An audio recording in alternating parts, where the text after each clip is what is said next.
Good morning, everyone, and thank you for joining the Clallam EDC Coffee Chat, Coffee with Colleen. We appreciate you joining us today, and we are really excited and honored to have the new president and CEO of First Fed Bank join us, Curt Queyrouze. I hope I said that properly, Perfect. correctly, Curt. Okay, terrific.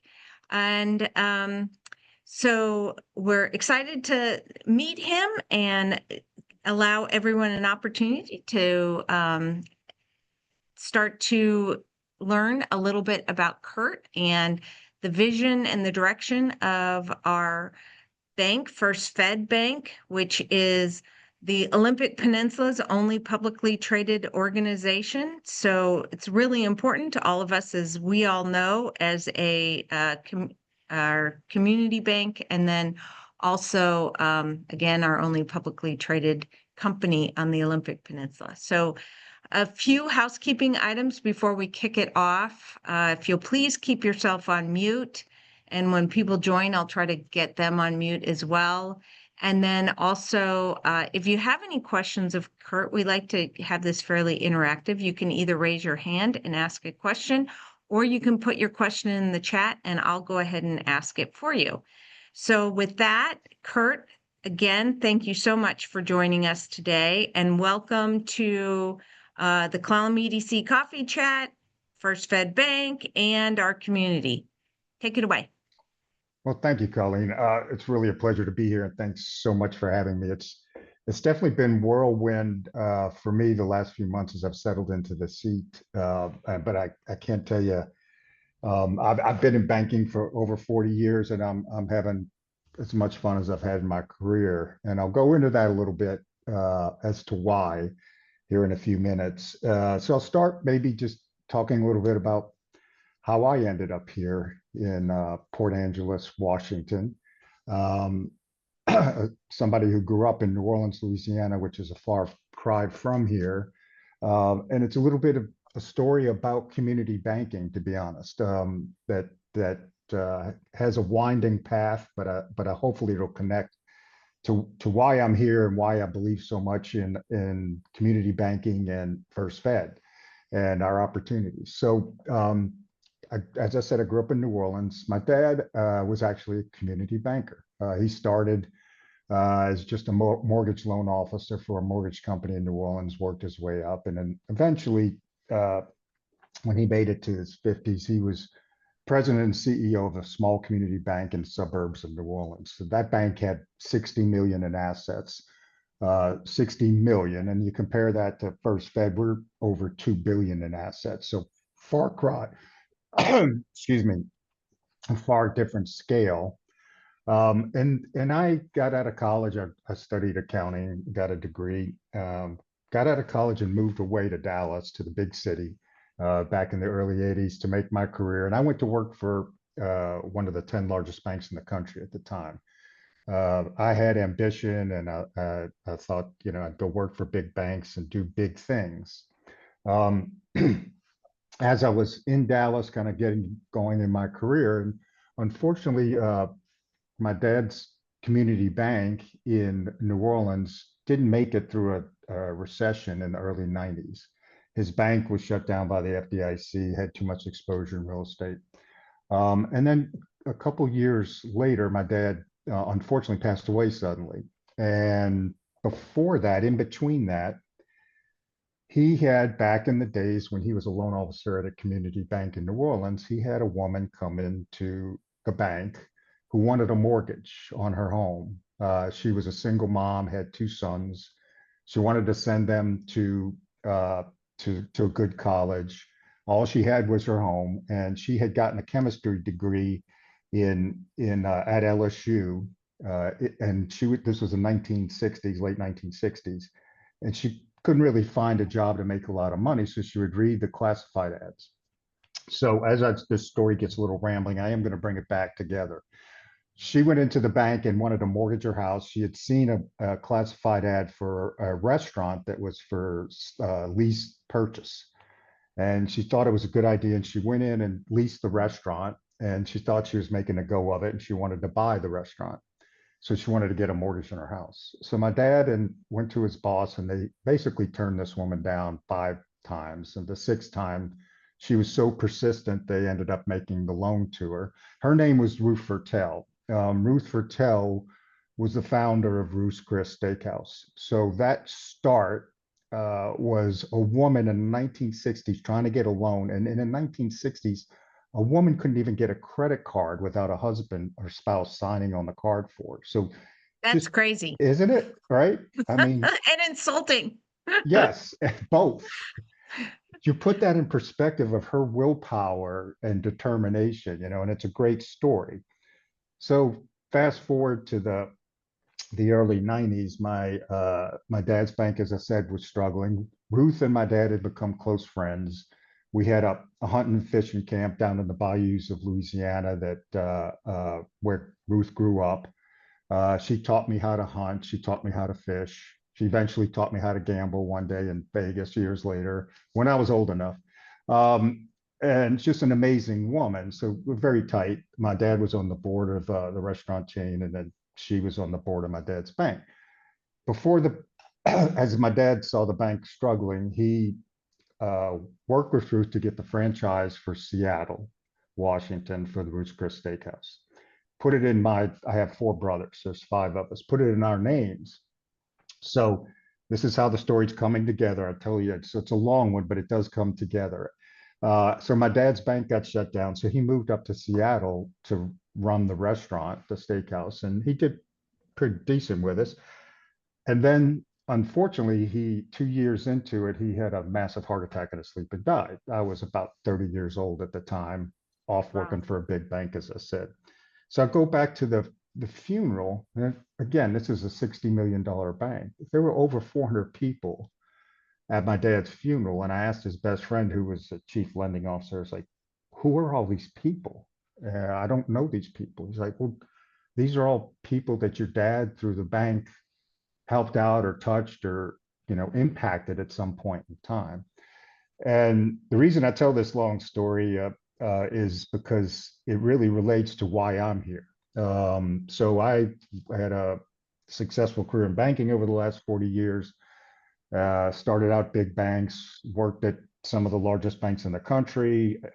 Previous to this, I worked at regional banks and then a couple of small community banks. So back in after my dad died back in the early 90s, I flew up here with one of my brothers he took over the business, and I flew up here trying to help run the business. And then we had an option to open a restaurant in Portland, but it was a time limit. So we had to find a space, et cetera. So traveled up here about twice a month in the mid 90s. And in the travels, I fell in love with the Pacific Northwest. I was like, I got to be here. And I would add days either at the beginning of my trip or the end of my trip to go explore, to go to the San Juan Islands. I went down would hike mountains down in Oregon, up all through the state of Washington and the Cascades. And I made my way to the Olympic Peninsula on a couple of those trips. And those trips and that experience kind of had me convinced that I needed to be up here. So 90s, I'm typing out resumes and cover letters and mailing them to the banks up in the Seattle area, and crickets. Nothing happens. So I just went about my career, but still something probably, if you believe in serendipity and fate, things just started working out that I made my way closer to the Northwest. So to 2014, I went and took over a bank, ran a bank, community bank. It's about $1.5 billion in assets, a little smaller than First Fed. That bank is completely digital bank. It has no branches, but the community it serves is truck drivers. Truck drivers are all over the country by the nature of their business, and so they need to bank mobily. And so the bank specialized in using technology to allow truck drivers to, in the early days of the bank, they would go into a truck stop and use a fax machine and fax in documents to load fuel cards. But eventually that got taken over by smartphones and the internet. And so what we were able to do at that bank was customize the services for the community we were serving. Um, Truck drivers needed to know, how efficient is my truck? Can I buy a new truck to gain efficiency? How much is it, where are the best, cleanest showers? Where can I find the cheapest gas? Where can I park my truck overnight? Those are the kinds of things we use technology to deliver to the customers to customize those solutions.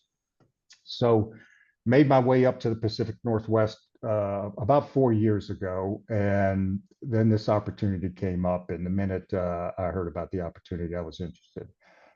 First Fed is an amazing institution with a 102-year history, and with that, and I'm going to dive in now, I think, to some of the slides to give you some stats about First Fed Bank. Right. Whoops, no, there we go. So the bank was founded in Port Angeles in 1923, so 102 years ago. This is the third bank I've been fortunate enough to work for that has an over 100-year history. And I don't take things like this lightly. I think this is really important to understand that during that history, how many homes, how many mortgages did the bank provide? And, it's not that people wanted a mortgage, they wanted to buy a home. And we were here to help them realize their dreams. How many businesses did we help start? How many businesses did we help grow? How many employees? When I look back at Ruth Fertel, who was bold and brash, over the years, she gave franchises to a lot of women that worked for her. And so she was empowering women for decades. And later in her life, when you asked her, about her business of running a steakhouse or a franchise chain or different things like that, she says, that's not my business. My business is to make millionaires. And so she looked at what she was giving back in her life to helping other people gain wealth through being associated with that restaurant chain, particularly women, which was impactful for me to watch. Community banking does the same thing. At 102 years, every dollar we put into the community through a loan, et cetera, turns into multiple dollars as it circulates through a community. So if you think of the general economy and GDP and the calculations for that, it's really the circulation of money that creates economic output. And that's why community banking is so important, because we are located here. We are the only bank and the only publicly traded company on the peninsula. We have grown from a start in Port Angeles to $2.2 billion in 12 branches, 6 of which are on the Olympic Peninsula. And through that growth, the money that circulates through First Fed circulates through our communities. The larger banks that have branches here, and I don't mean to this isn't a trash the big bank statement, it's just a fact. When they gather deposits in branches in far-flung places, they might be using those deposits to lend money for an office building in New York City, Chicago, elsewhere. We're using our deposits and our loans go back into the state of Washington. They go back into the markets that we serve.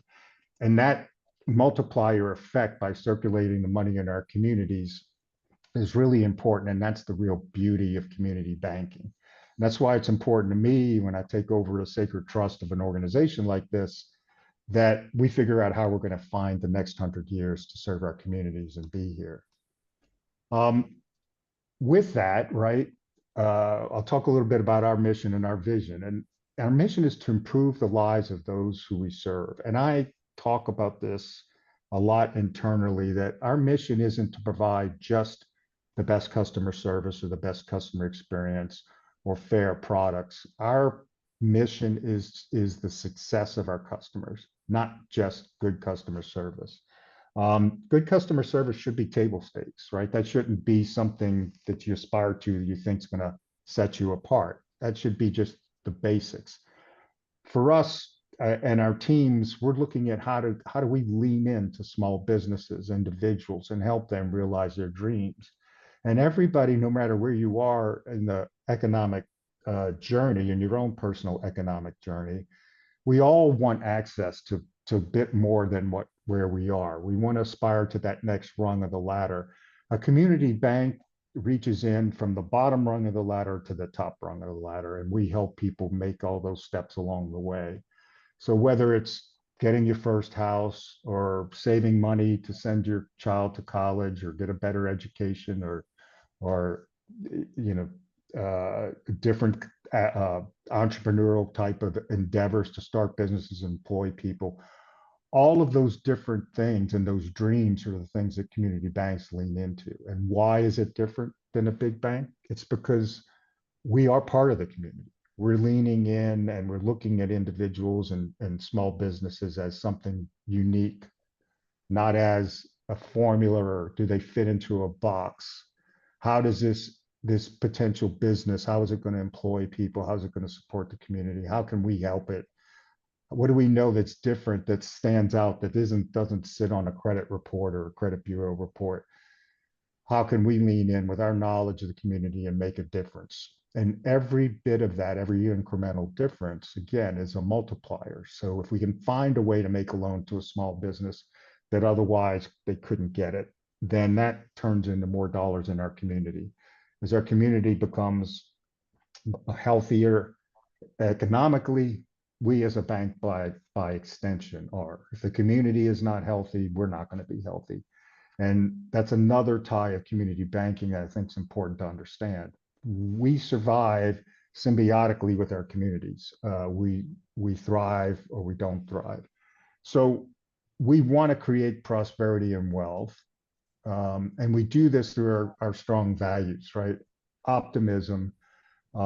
When I started in banking, there was 14,000 banks. Now there's 4,000 banks. Does that mean that there's economic forces that are going to kill off all the rest of the community banks? By no means. I think what it means is you have to differentiate yourself. You have to lean in and you have to do things a little better. So you've got to bring a sense of can do. You got to bring a sense of pride to what we do, which at First Fed, it's easy to have a lot of pride in the history of this bank. Respect is something that's unquestionable for us, and mutual respect is a core foundation of value for us. And that's, we need to respect everybody. And again, I talked about our customers and people in our community being at different places in their journey. It doesn't matter where you are, we need to find ways, if we can, to lean in and help. Initiative, that's the self-starter part.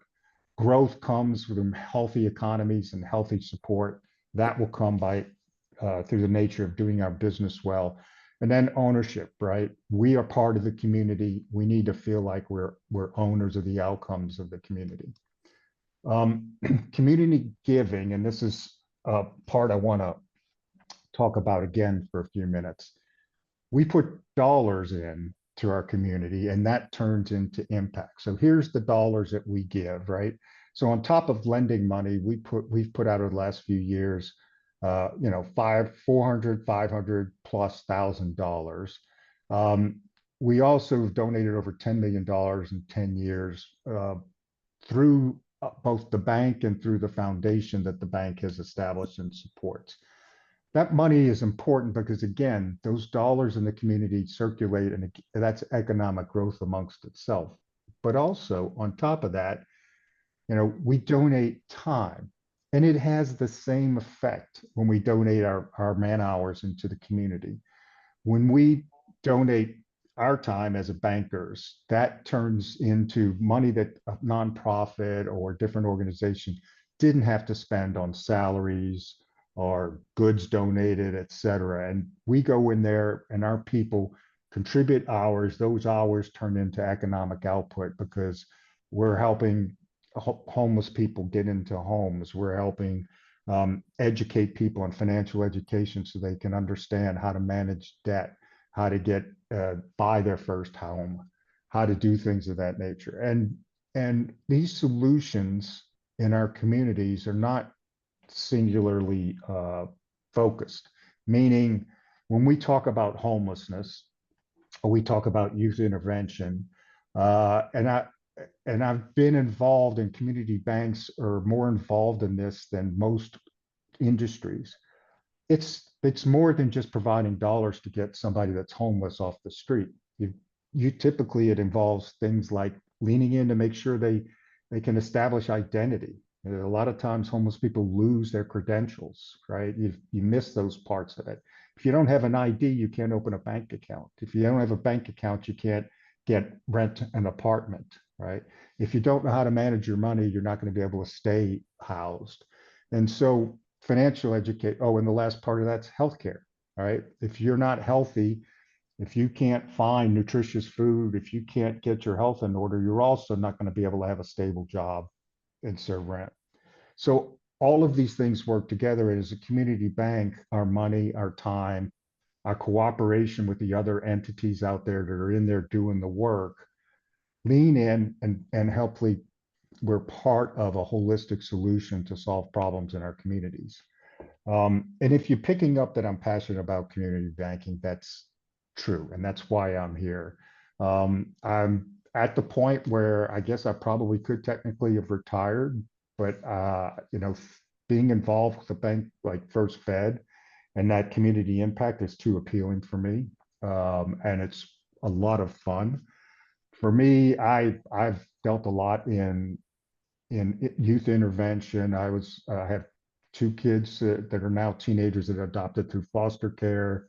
I've worked with organizations that have had early childhood intervention on and dealt with early childhood trauma, after school care, and efforts to help single parents work and support their families.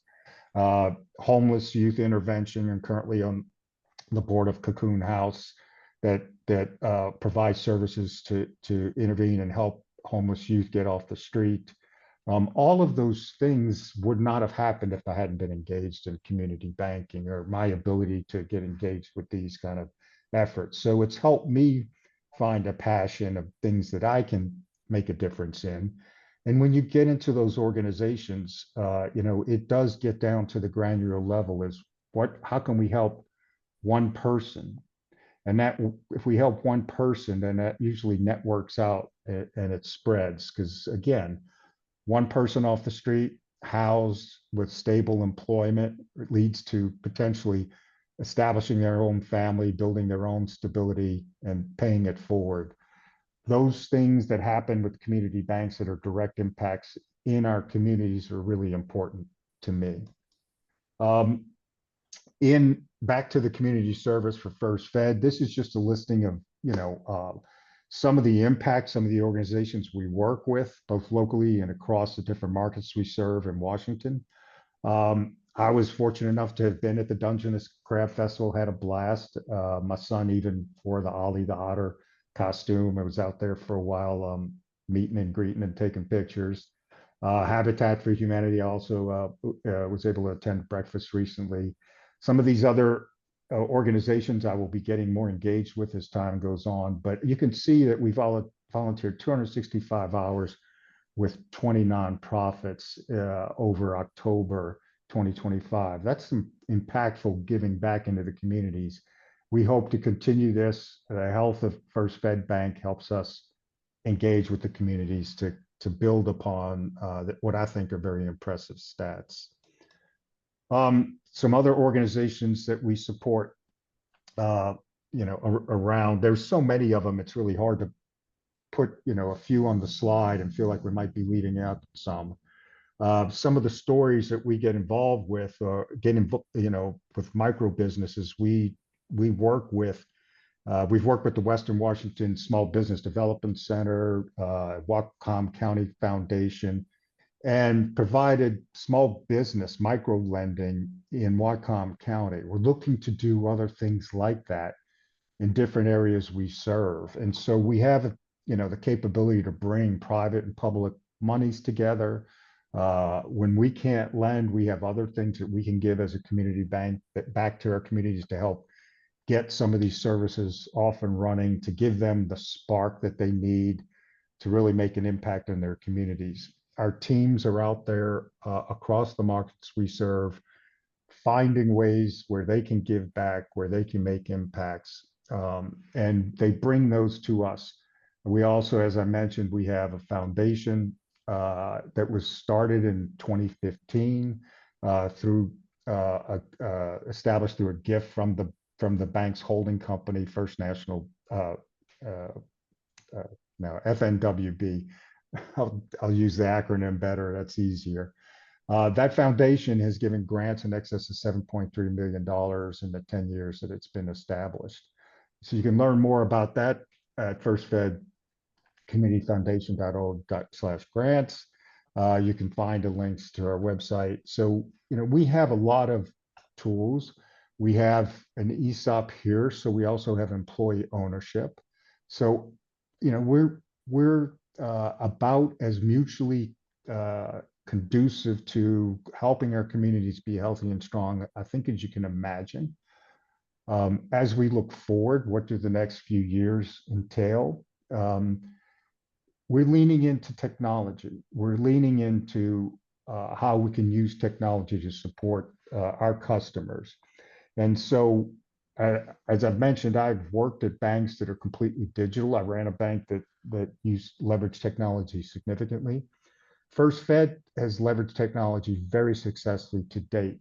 And that history goes all the way back to the early 1960s when, we had Evelyn working at the bank here in Port Angeles and went out and spent a few $100s to buy the first adding machine for the bank that didn't need to be hand cranked in order to do the calculations. So it was a small purchase, but it was a leading edge technology at the day.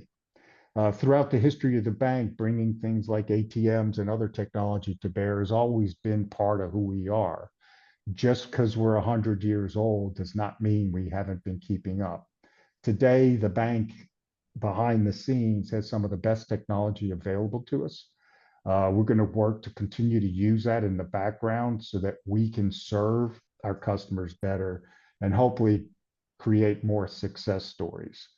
So what you have here is a very technology-enabled bank that leans into the community that we serve. We provide dollars that circulate in the community. We provide volunteer hours that circulate in the community. Hopefully, we provide some thought space to ping ideas and to give our experience to young small business holders, to the EDC, to other organizations that we can work together to lean in and find ways that we can collaborate to do things like Field Hall, which First Fed has supported. The Marine Center in Port Townsend is another organization that First Fed has supported. All of these things create capstone investments in communities that grow and expand out and circulate more and more dollars into our communities. And so I'm looking forward to leaning in as I settle in this role and finding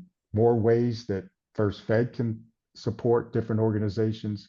How can we make it an even bigger impact? How can we provide a sense of stability for the financial outcomes for our communities? And how we can grow together and continue to be, the publicly traded. Hopefully, we'll be able to support other businesses that can go public at some point in time, and we won't be the only publicly traded company on the peninsula. But for the time being, we're proud to be. We very much are working to stay an independent organization that succeeds based upon the success of our communities. So I have been talking for a while. I didn't allow for a whole lot of back and forth, Colleen, but maybe That's okay. pause a little bit and we can start a little dialogue. Sure. All right. So we have a question from Jim Hagwood in the chat. And do you have more slides or are you done with the I slides? will take the slides off if that, did I do that correctly? Okay. I can get it here on this end. Okay, there we go. So Jim asks, how does the bank evaluate the strength of a local economy? And how do you rate the strength of Clallam County's economy? And why is that? So we get a lot of economic data that goes all the way from national data that gets fed into our systems automatically, all the way down to the regional. And, we've got the economic data down to the zip code available to us. Clallam County is a stable economy. It's growing at a slow clip. So it's not necessarily keeping pace with overall economic growth for the state of Washington and different regions. Right now, economic growth, although on a broad basis in the country, economic growth looks pretty solid and strong. It's very, there's a reference to the K-shaped economy today.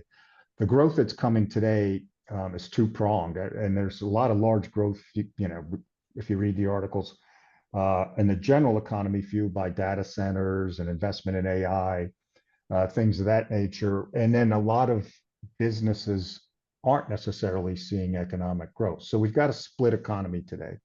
I think that applies to Clallam County. I think what we've got really is, a tale of two economies. And that's why I think it's important for us as a local lender is to find the ways where we can actually support what grows in the economy. And one of those examples is in the maritime business. A few years ago, the bank decided we need to develop some expertise because it's a strong part of what happens here in the peninsula. So when we develop that expertise and we learn how to lend more robustly into that industry, we're helping support potential growth points for our economy. So there's no quick silver bullets. I do believe that the business and needs individual solutions. There's no big silver bullets. We need to work with the organizations that are on the street, and we need to find out how we can lean in smartly to spark small pieces of economic growth. Some of those things, like I mentioned, Field Hall, can be potentially a catalyst to expand out. Those kinds of things are important. And it's also important, though, that we are talking to the local coffee shop owner, the local bookstore owner, et cetera, who are just as important for our economic growth as these big capstone projects. Okay, great. Thank you. Paula Hunt from Peninsula Daily News has a question. Paula? Yeah. Hi, Curt. This is Paula Hunt with the Peninsula Daily News. Your arrival at First Fed comes after a series of disclosures about the bank. There was the FDIC consent decree that has regarding the fintech relationship that has since been lifted, but particularly the involvement with water management system, which is now being looked at by the Department of Justice and the SEC. There was a settlement earlier this year with water management investors. There's been the selling off of assets, notably the bank buildings, and then the two lawsuits in King County, one with the firm that would like its money back essentially from First Fed. And I must say that First Fed has denied all of these things. And you've really leaned heavily into community bank. But that said, how do you rebuild trust and respect when a member of your community has made some very questionable decisions that have put it at significant risk and really hurt its credibility with the people that it serves? Yeah, well, that's certainly a broad-based question, so I'm going to kind of try to narrow down a few things about that. One, I unfortunately there's two lawsuits still pending. We're a publicly traded company. I'm limited, by vice counsel, what I can say about the particular lawsuits. I joined, the bank a few months ago, certainly as an experienced banker. Part of my due diligence was to look at the situations and talk honestly with our board of directors about it. So I'll make this, the statement in regard to the risk of those, just with I made a personal commitment. The job I left was a very substantial. I was well compensated, so it was economically. This wasn't a step where all of a sudden I was going to make more money here. I came here because of what I believe in the opportunity of this bank. And I did the due diligence and I decided to come here. So I'll leave that as a indicator of how I feel about it and just leave that alone. In regard to the water station relationship directly, we've put the direct impact of maybe what you alluded to as bad decision making in the past behind us at this point. We've settled, substantially settled all of those different lawsuits that came out of those decisions, putting the bows on the last couple of details on a couple of those minor settlement agreements, the smaller ones. And so that part of it's behind us. We rebuild trust by doing just the things that we should have stayed true to the whole time. is focusing back on our communities, the success of the individual businesses. And despite the noise that those decisions has created around us and the distraction, underneath the surface, and that the reason I'm having so much fun is when I go to the branches, when I meet customers, when I meet people in the community, there's, pride of being part of First Fed. The community, I don't know if Colleen realizes she said this in the beginning, but, referred to First Fed as our bank, my bank, right? The community feels very strongly about First Fed, almost to the point that there was anger about having put this bank at risk. And I get it. And that actually, to me, is a good sign. The passion for the ownership of this institution is strong. Now it's up to us to regain that trust and respect that passion and respect our obligation to keep this organization sound and safe. Soundness is, I've told the staff here several times since I joined, our priorities are soundness, profitability, and growth in that order, and soundness is most important for us. So we'll do it piece by piece, relationship by relationship. Those two matters in litigation that are outstanding, we'll resolve them in due course through the courts.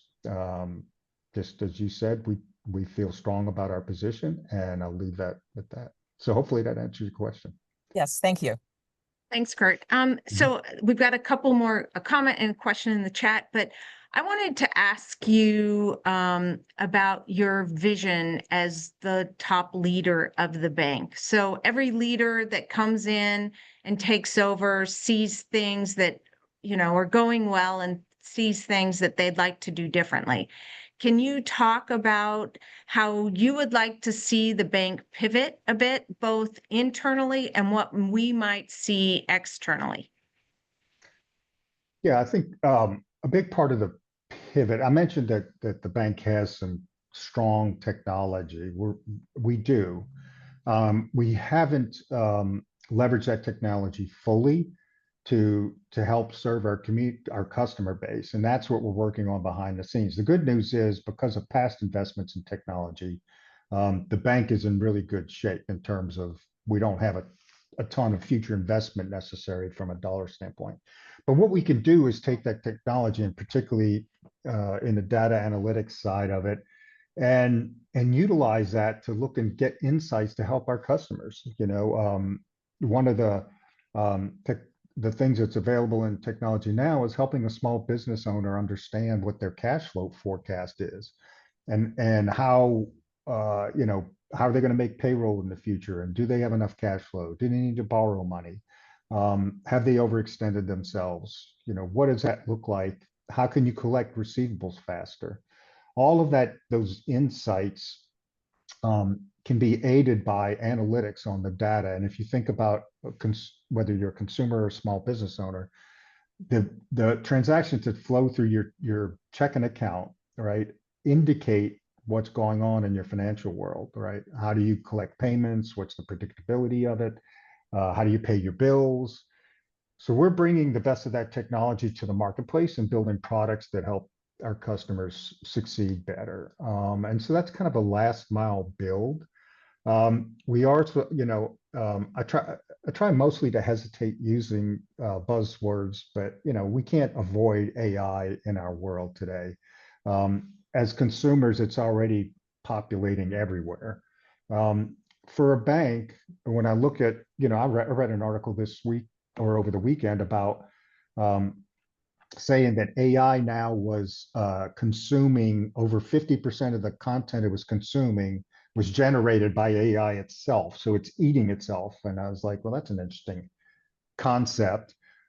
But there's a lot out there: stable coins, crypto, all these, AI. There's the proliferation of gambling and prediction market websites, things of that nature. As a community bank, we can go sift through that and find the providers and the trusted advisors and the safe ways to use that and bring it to our communities through partnership.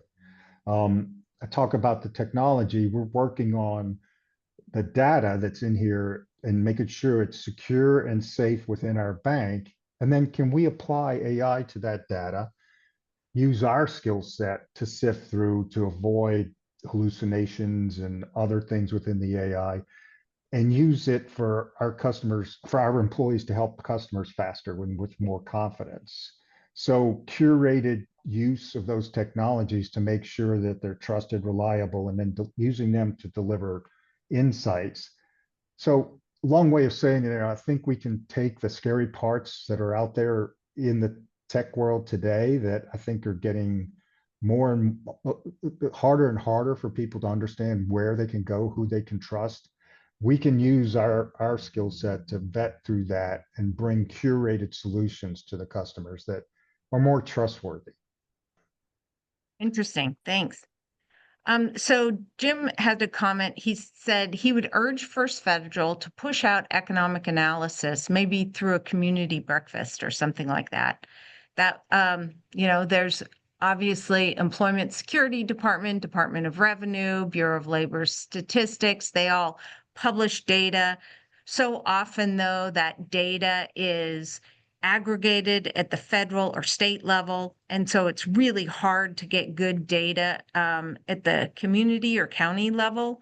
It always has frustrated me that the state has beautiful data from Department of Revenue and Employment Security Department about different occupations, how much they make, how many there are per county, but they don't disclose that. They just go to the federal data that's survey-based and publish that.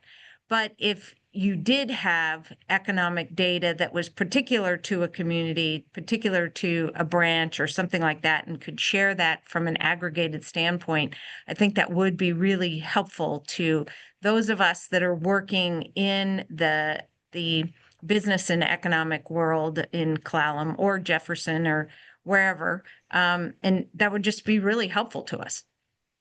Yeah, Colleen, I mean, I would love to work with y'all on this as well. We're in the planning stages of doing the first steps of just that, which is an economic forum locally. And I apologize, I think we set a preliminary date, but I don't know off the top of my head. So, and that, forum will be a place where hopefully we can deliver more than just the standard stuff that's out there that everybody can consume, and a little more granular data. But one of the things I'm excited about in the next effort of what we're doing in technology here is an aggregated data platform that we're building so that we can take and look at all of the trends in our data set and say, okay, in Clallam County, what is happening on the spend? What is happening, in people's savings, and where is money going? There's a lot of indicators under the surface there that, may not, you may not be able to necessarily correlate directly, but you're getting some directional signals, what's going on under the surface. And so it makes sense that we should be able to do that. So that's, maybe we can work on that together. Great, love to. It's an opportunity. Yeah. So here's a question from Paula Doherty. Please talk about the decision to sell branch banks only to rent them back. Yes. Well, actually, even though it probably in conjunction with a lot of other noise that was out there, looks unusual, but I will say this. I did the same thing when I was CEO of Tab Bank in Utah. We sold our headquarters building and rented it back. Banks do that as a normal course of business all over the country. It is a way to turn capital that's invested in a fixed asset and get that money back to lend back out to supplement capital. And because capital invested in a building isn't invested in our community. So if you think again about that, the velocity of money in economic growth, to the extent we pull money out, put it back in our capital, lend it back out, it's circulating in the community at that point. So we did do it because there was financial opportunity available to us to be able to do it at that point in time. So I'm not going to say it wasn't opportunistic for us to solve needs at the time, but it's not that unusual of a transaction, quite honestly. It's pretty common in the banking world. Okay, thank you. I see Darlene has her hand raised. Darlene? Thanks. Well, you've talked a lot about businesses. I want to talk about individuals. I've been a customer for 39 years. And over the years, the bank had offered certain perks, especially for seniors. When they came to the community to ask their input on going to the stock exchange, they were just asking, they were going to go anyway. But they said that they would keep all the perks for their customers that they always had.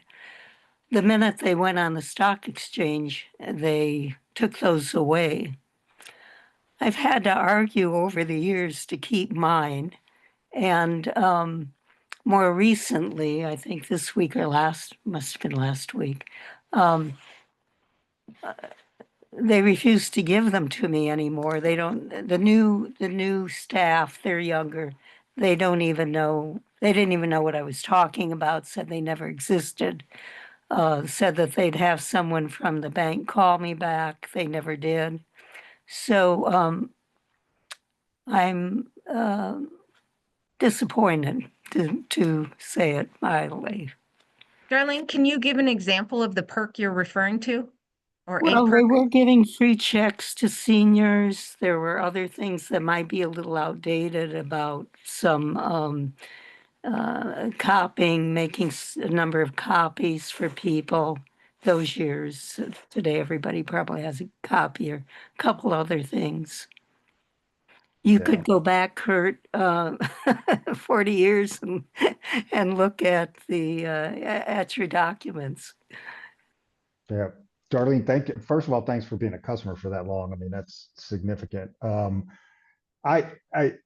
Certainly things change.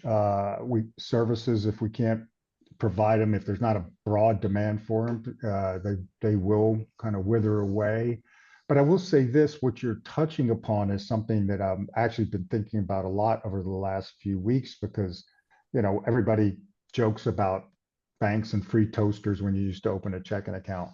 But the truth is, what are the ways now that we can lean in and help our customers do things? And like, copies doesn't seem like a big deal to me. Checks have a cost, but for our seniors that have been with us a long time, can we absorb that? Can we have fair costs and trade-off and fair value for the services we're giving?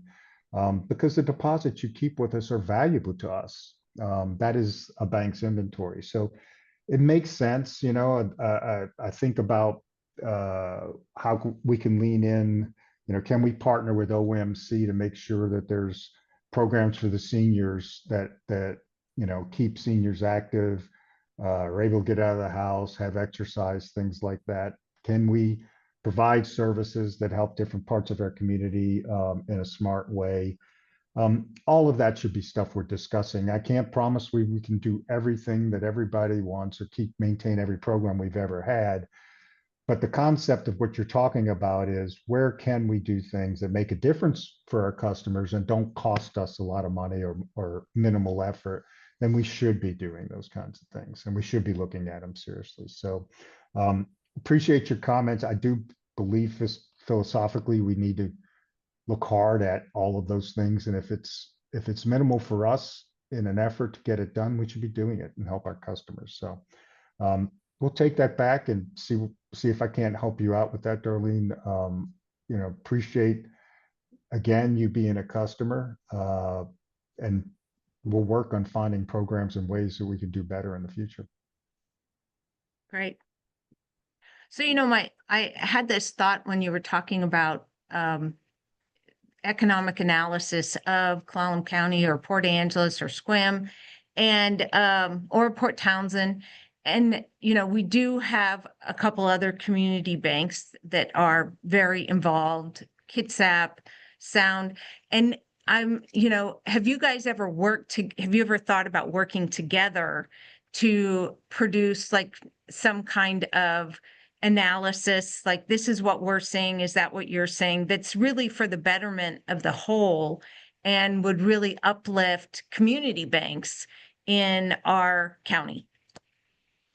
Colleen, that's a great question. And I can't say that, at least in my experience in the last couple of months, and, look, I can't claim to, I didn't grow up in the peninsula. I've only been here a short period of time. So the impact and those opportunities aren't necessarily fully realized in any conversations in the past.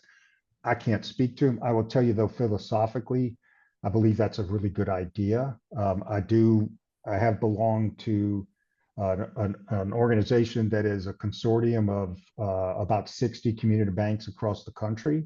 And we get together to share knowledge and resources to figure out how to do things, because together we can compete against the big banks and learn about technology and what to avoid and where the smart investments are to bring these back to our communities. I'm very much in support of collaboration between all the financial institutions. I think we're better off working together than in conflict with each other. So I'm all for it. I think it's a great idea. Right, thanks. I see Carol came on, turned her video on, and she's a vice president at Kitsap Bank and a really great active member of the community.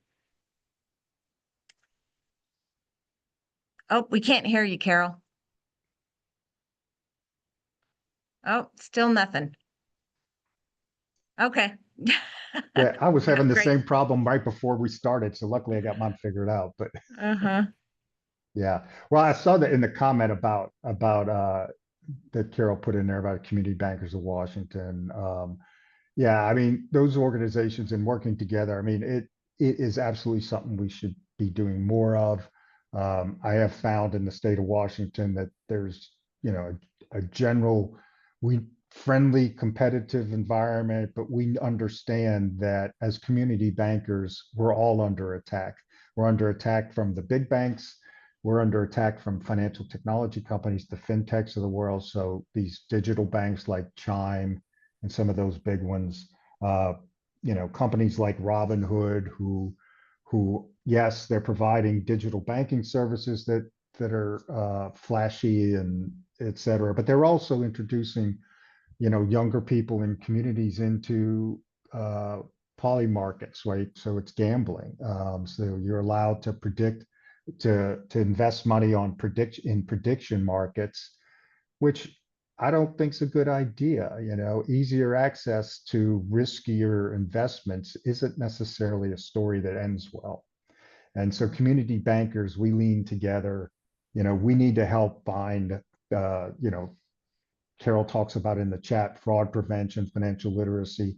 Again, that goes back to what I was talking about before, bringing the financial technology, but the solutions that help protect our customers. And we need to be all at the forefront of that. We need to be very skilled at it and working together as community bankers, because we live and breathe and work here. We need to make sure that our communities are protected and safe and not lured in by some of the speculative craziness that I see out there. Yeah. Okay. Well, I have to pass things off to Mitch. I've got a 9 o'clock port meeting I have to run down to. And so he's going to take it from here, but I really appreciate you joining, Curt, and thank you everybody for joining. I'm going to make you host now, Mitch. Great. Thanks, Colleen.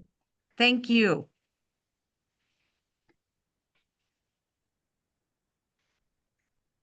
All right. Doesn't look like we have any other questions in the chat quite yet. I got a few more minutes here.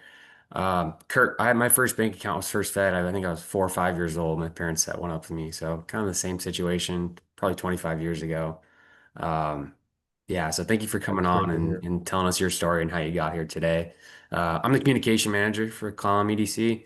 So whenever Colleen's not at the coffee chat, I typically run it. Any other questions from the group while we have Curt here?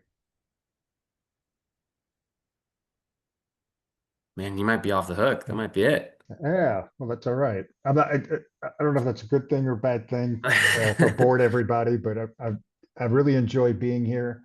I do get passionate talking about community banking and the potential impact we can have. Very proud to be part of First Fed, along with the other community banks in this state. We take our mission very seriously, and we intend on, gaining and regaining trust in our communities and moving forward. So appreciate the time. If anybody has any further questions after, please reach out to me. Great. Well, thank you so much, Curt. We really appreciate your partnership, First Fed as a whole, and we're looking forward to this next chapter of your leadership. Thank you so much for Great. joining us. Thanks, Mitch. Thanks, everyone. Appreciate the time. Bye-bye.